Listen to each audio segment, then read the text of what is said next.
Du 10 au 12 mai a eu lieu l'incontournable Vernier-sur-Roc. À la fois tremplin musical, festival rock et plateforme socioculturelle, l'événement est à marquer d'une pierre blanche dans l'agenda genevois du mois de mai.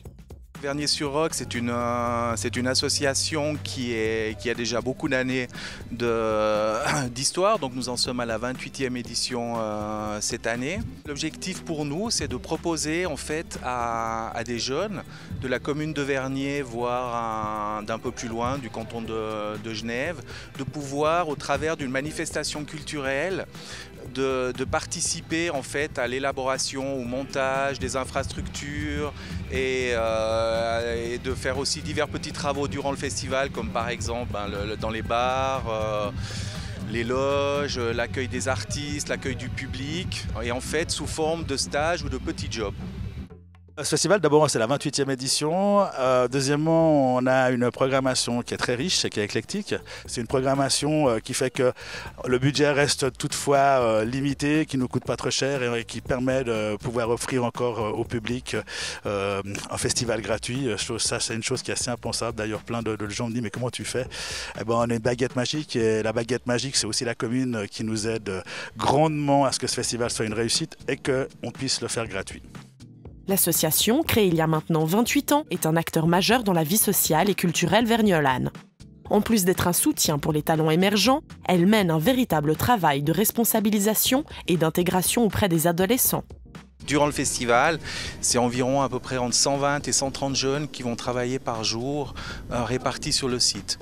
Donc pour ce faire, nous faisons appel au réseau social verniolan, donc les travailleurs sociaux hors mur, les maisons de quartier, les centres de loisirs qui, eux, entrent en contact avec des jeunes.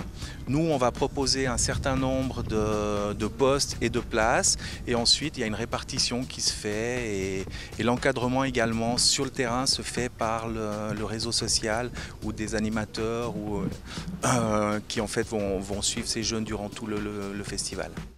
Le tremplin, organisé en partenariat avec MX3, Azimut FM et La Loco, met en lice plusieurs artistes de la région. Les lauréats reçoivent un cachet de 500 francs et 2 jours d'enregistrement dans les studios Taurus à Vernier.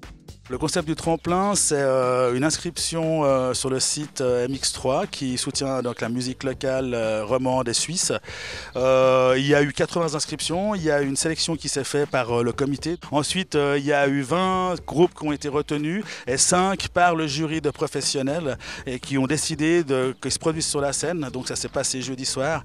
Il y a eu 5 excellents groupes avec une diversité musicale très intéressante, mais apparemment, selon le jury, il y en a un qui est ressorti du lot, c'est Canton de Mousse qui aura l'occasion d'ouvrir aussi le festival sur la petite scène ce samedi.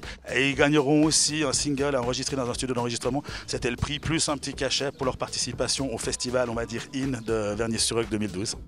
La programmation de cette année a été riche et diversifiée. Des groupes de rock, reggae ou bien encore pop-rock se sont produits sur les scènes du festival. Il y a aussi une révélation, c'est vrai, on a fait venir des Japonais, donc ça c'est une chose qui n'est pas courante, ils font du rock et pas du tambour ni de la danse, et je pense que ces Japonais-là vont en étonner plus dans ce soir, ils auront 40 minutes pour convaincre le public, mais je pense qu'il sera déjà conquis puisque c'est juste des génies de la guitare, et en plus de ça, c'est une sorte de musique à la Kezia Jones, mais fait par des Japonais, c'est des Japonais qui jouent dans la rue à Tokyo et ils sont payés le voyage en jouant dans la rue, donc je trouve ça magnifique, et ils sont là chez nous ce soir, donc c'est aussi une fierté. Sans oublier qu'il s'agit d'un festival gratuit. Grâce au soutien de la commune de Vernier, cet événement reste une manifestation accessible pour tous les jeunes et moins jeunes de la région.